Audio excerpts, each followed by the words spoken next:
Sky News. The full story first.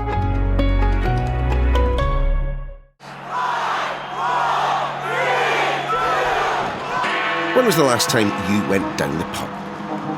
Was it for a Hulme bash? Perhaps one of the watch parties to see which way Farah's voted in the Traitors. So I was toying between, do I protect myself and vote Rachel, or I know I'm right with Stephen? There are more than a couple of ministers landlords would like to banish, given the struggles of the past few years. They're not doing anything to help. The government has made yet another U-turn. This time it's temporary relief to pubs in England and Wales from the worst of planned business rates. It's a never-ending tsunami, and it is that perfect storm. So, can the government save the British pub?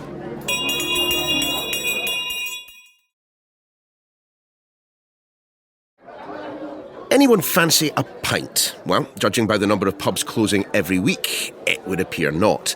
With margins smaller than a landlord's patience at chucking out time, a government rethink on business rates for pubs should presumably be welcomed. A 15% discount from April plus 2 years of a freeze means an average of a bit over £1.50 respite per pub. So, who'd be a landlord? Well, Simon Wade would. He owns a number of pubs in North Yorkshire, including the Fox and Hounds in Langthorpe, which is where we find him. Simon, fantastic to have you with us on The Daily. As I understand it, you've been involved in pubs for many a year. Just explain. Very true. So I started as a waiter when I was 14 years old, and then I made my way through the ranks in different operations. I got to management at 24.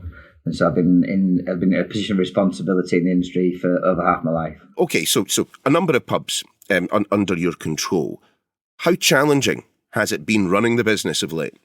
It becomes more and more challenging, well, every year. So we've had things like a big change in the energy increase, cost of energy to the business. So electric, your gas and your water rates, they've all shot up. The cost of actually trying to get finance to buy properties has become, very, very difficult. And then just the actual cost of business through levies, through taxation, and just cost of produce, cost of food, inflation going through the roof. All these costs come to challenges, and it's not something that you can take your eye off the ball for, and it happens once a year. These happen week in, week out now. So in terms of what we've been hearing from the government, how much does that help you out? There's no change in business rates. They're not doing anything to help. So what they've done is said, tell you what, we're going to re-rate your property, because it's not been done for 3 years. So we've re-rated it at 4 times its original value. And then what we've done is we're giving you a 15% reduction on that quadruple charge. So in actual fact, the best way to put it is, here's a pint for £5, but I'm going to charge you a tenner for it. And actually, no, I tell you what, I'm going to give you a bit of a discount. It's going to be £8.50. But it started at £5. They've not done anything other than still increase our cost of business by taxing us, again, in the rates reform bill.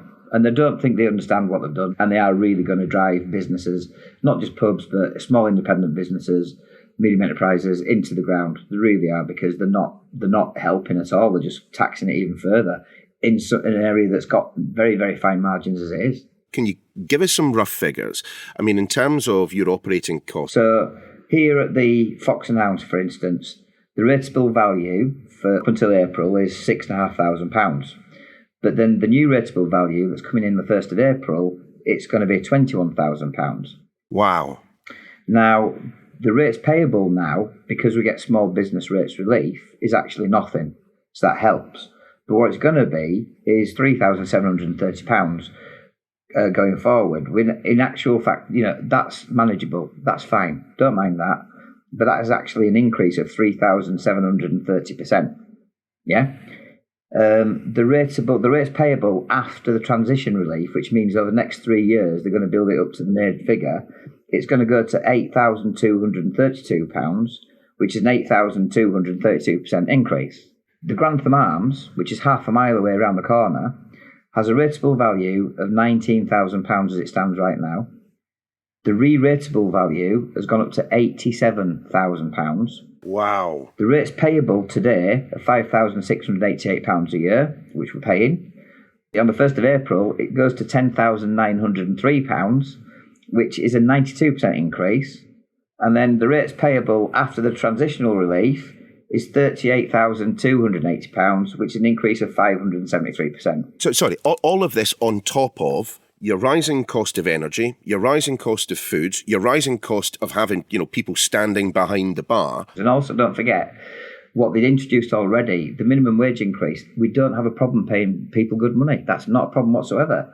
But the national insurance threshold was reduced, so you've got to pay more, 50% more national insurance contributions to employ people to come and work for you, because of as the minimum wage goes up, so does the cost of the national insurance contribution. So that was the biggest hit last year, and that's why businesses that have closed the doors now they've not been able to absorb the national insurance cost. But then this year we've got to absorb this new rateable value cost on top of what they've already put in place. And there's another minimum wage increase in April, which means there's another increase in national insurance contributions as well. So it's far away from supporting business as it could possibly be. It's almost like they want businesses to close, people to become unemployed, and actually live off the state. That's what they want to do. They're trying to tax small business to help people that need it in the state system, but all they're doing is forcing more people to join the state system because no one can afford to employ them anymore. Simon, is there any incentive right now to run a pub?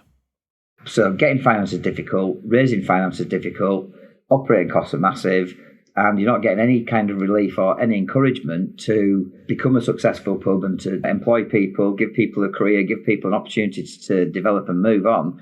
It's almost like, it's too high risk, we're not going to bother helping you out, we're just going to leave you to fester in the corner. And that's how it feels for us. And that's celebrity people that you see on TV, all the way down to people like myself. We just feel that we're being chastised for trying to be enterprising. And what we do is look after communities. People go to work, they work hard, they come out and they want to socialise, they want to wind down, they want to relax, they want to meet their friends, their family, have an experience. And that's been persecuted as well. And we just don't know why. What on earth keeps you going?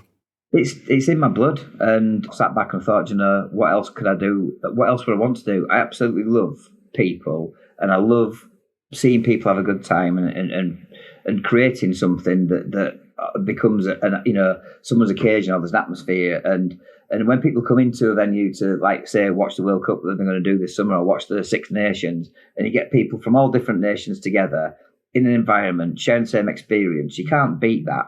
Supermarkets, for instance, they can do cheaper booze than we can, and it's just horrendous how they don't get charged the same rates as we do. Well, that's a different story, but equally you can't beat a pint of beer or lager pulled in your pub, stood in front of the TV with your mates watching your team win or lose. But that's what it's worth it for me. Do you see yourself still being in the trade in 10 years' time if things don't change? I'd like to think so. I have to navigate my path to remain successful. I don't ever want to leave it. I want to fight every angle I can to make it fairer for everybody. I've got responsibility to 86 people that I employ to keep going and to keep them going and for us to fight the fight together.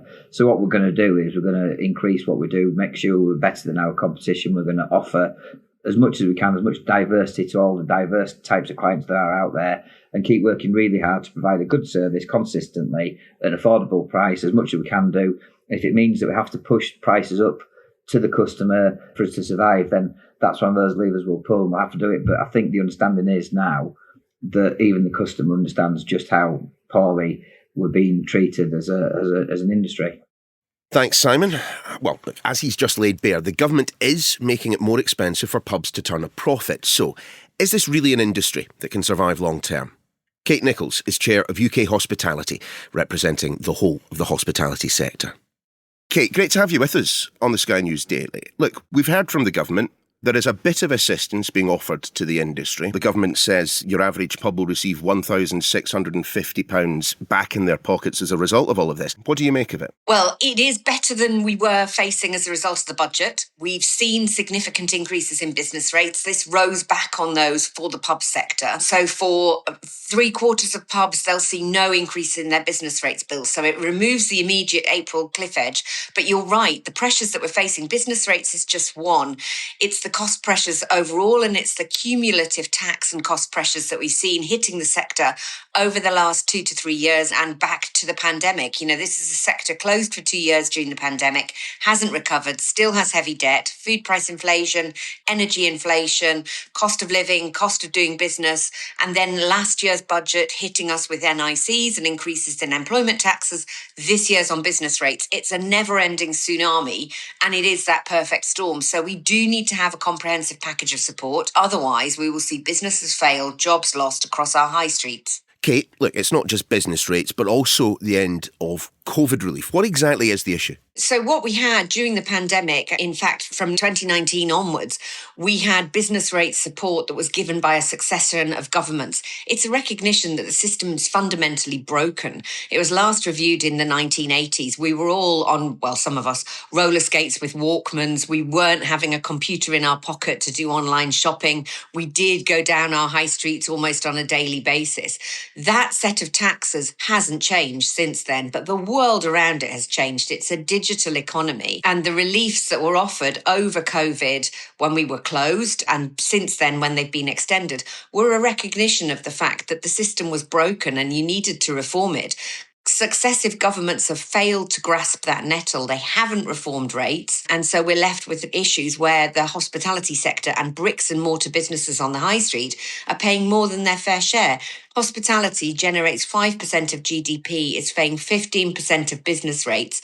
We need a fundamental correction. This is a tinkering around the edges, welcome though it is, and welcome though it is for those businesses that were facing a real cliff edge in April. We do need to see fundamental reform. This just is a symptom of the fact that you've got a broken system. Why is the pub trade so susceptible to some of the issues that we've talked about? The increase in national insurance, the rise in energy costs. I mean, these are things that every business that has bricks and mortar premises will have to consider as well. So why does it so directly affect pubs? You have to go back to COVID. Not every business was closed by legislation for 2 years. That's a heavy debt to continue to bear. They took out debts to get through COVID. They had 2 years of loss making. 2026 was supposed to be the first year of COVID recovery, pre-COVID levels of volume and value to be recovered. That's been delayed. So it takes a long time to recover from such an economic hit. Pubs are not unique in that. Hotels, restaurants, nightclubs all face the same challenges. That's why we're pressing the government to widen that support. The second point is hospitality relies on a high volume of low value transactions, pubs in particular, and they operate on very tight net profit margins. Because we've had such an inflationary crisis, you've seen costs going up and the revenues, put simply, the money coming through the front door, not enough to cover the costs of doing business. And as a result, margins have halved across the sector. So businesses that were only ever making a very small profit are now down at net profit levels of 3 to 4%. That means any change, any small tinker, any impact on the sort of macroeconomic geopolitical environment, and they struggle. They don't have the resilience to be able to get through. A third of our hospitality businesses are operating at or below break even, and a quarter have no cash reserves. So one small change and that pushes businesses into unviability. There seems to be a broad public perception that people just aren't going to pubs anymore. But actually, when you dig into the data, over recent years, haven't we actually seen an increase in footfall, an increase in revenues across the industry? Yes, we have seen an increase in revenues coming from a very low base. I hate to be the person who always goes back to COVID, but if you've been closed 2 years and you haven't had very much footfall going through, and when we reopened, people forget we were under so much pressure and restrictions that pubs were only ever operating at 40% and hospitality only ever operating at 40% of occupancy. So it's inevitable that footfall and revenues will go back up. The pub is incredibly resilient. It's been going for thousands of years. It's mentioned in Chaucer. I mean, the same pub that's mentioned in Chaucer's Canterbury Tales still is in existence today. Chaucer and the Pilgrims wouldn't recognise what it's providing, but it has changed to meet the needs of a new customer. And pubs and hospitality will always continue to reinvent themselves, provide food, provide entertainment, look at the new areas that we're getting with experiential leisure, darts, shuffle, competitive socialising. So people are going back out. I think the difference is, if you look back, when I first started working in the industry, lots of consumers would go out to the pub just to drink. Now they go out to socialise, to meet people, to have an experience. The drink is incidental. The modern pubs are evolving to match that. Clearly, any innovation in the sector is to be welcomed. Let's try things out and see if we can get some longevity to our pubs. But I remember that there has been an existential crisis hanging over the industry for quite some time. And it, in my mind, goes all the way back to the smoking ban, of all things. Back then, many people in the trade were talking about the fact that this was the beginning of the end. And I'm just wondering whether, whilst the innovation now is to be welcomed and appreciated, whether it's a bit too little too late. I think the smoking ban is a great example of where pubs did evolve and respond. It was a huge crisis, came at the same time as a credit crunch and a cost of living crisis. And out of that was born casual dining on the high street. So you saw lots of pubs that closed as old-fashioned boozers, but reopened to provide food, entertainment, a different sort of offering and a different kind of space. And that's a good thing. We need to make sure that that continues to evolve. Now you see the focus on no and low alcohol beers coming through in draft, coming through in bottles, great no and low gin and tonics and cocktails, some really sophisticated offerings that mean that people can try all sorts of different things and don't feel they have to go to the pub just to have a drink. They can look at other things. So we will see more of that evolving. What we need to make sure is that we've got a supportive regulatory and fiscal framework so that we can support entrepreneurs of the future. People who are coming in to start their own business. It's a great route through for starting your own business, trying new ideas, bringing new innovative solutions to the marketplace, to the high street. If we crucify the whole of the sector with top-down controls and restrictions and too much taxes, we don't get that innovation flourishing and encouraging. Can I then just be really brutal, just for a second? Absent the kind of the big-scale changes that you were talking about there, isn't this a business model that just doesn't work anymore? No, I don't think it does. I think it's been put under intense pressure by successive governments with deliberate decisions that have added to the tax burden and made it less viable. It needs to be given that breathing space to be able to recover. Sorry to sound like a stuck record. It would have been a model that worked perfectly and continued to evolve and develop had we not had a COVID pandemic. And political memories seem to be incredibly short about the damage that that has done. When we poll consumers on a monthly basis, they say the first thing they want to do if they've got any disposable income is go out and socialise with family and friends. That shows demand is there. At the moment, the money coming through the front door is not enough to cover the costs of doing business. That's where the break in the model is. It's those pre-profit taxes, employment taxes, business rates. These are deliberate decisions by government that is making our publicans take tough choices and meaning that the model doesn't work in the current environment. It's in the government's hands to get the economy growing again. And if we go back to COVID, we know that when pubs, bars, restaurants and hospitality reopened, the economy grew. We generated tax. We dragged the rest of the economy up. We don't want to be an anchor dragging the rest of the economy down. So it's in the government's interests to make sure that that model does work.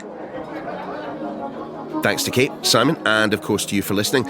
Mine's a lager. We'll see you again tomorrow.